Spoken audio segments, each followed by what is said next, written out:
Sa kuha ng CCTV na kumakalat sa social media, makikita ang isang lalaking nakapolo shirt na dinuduro ang isang lalaking nakasombrero. Ang lalaking nakapolo, itinaas pa ang kamay ng may hawak na kutsilyo.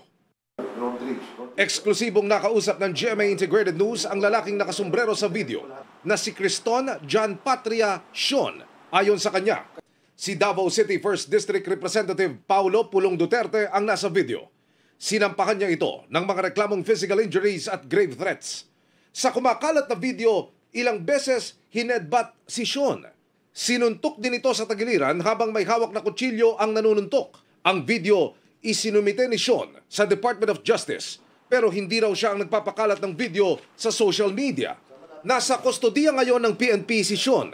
Dami yung nag-aano sa akin sa Facebook. Gusto ko lang i-clear sa na yung video, hindi yun siya planted or AI. Aminadong bugaw si Sean na taga Davao City rin. February 22, kinontak daw siya ng isang regular na kliyente na kaibigan umano ni Congressman Duterte. Sabi niya, chat yun siya, boss. Sabi niya, Sean, dala ka ng babae. Yung mga okay, tapos hindi maarte kasi pupunta si boss. Gabi noong February 22, dinala daw niya ang 5 babae sa bahay ng kaibigan ni Duterte. Doon daw niya nakita ang kongresista. Lumipat sila kasama ang mga babae sa isang bar pasado 1:00 ng madaling araw ng February 23. Sabi ni Sean, nag-iba ang timpla ni Duterte nang malamang hindi lahat ng kanyang mga kasama ay nabigyan ng babae. Mas nainis-an niya ang kongresista nang nagka-issue sa bayad. Dito raw siya kinumpronta ni Duterte. Ano man, Sean, pinapirahan mo ba ako? Yun, then, yun, paulit-ulit lang niya sinasabi yun.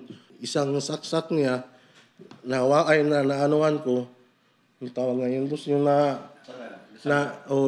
then nag-attempt na naman siya ng isa, then tumakbo na may CCTV sa taas. Kaya yun, pina-off niya. Kaya yung clip na yun, medyo short lang.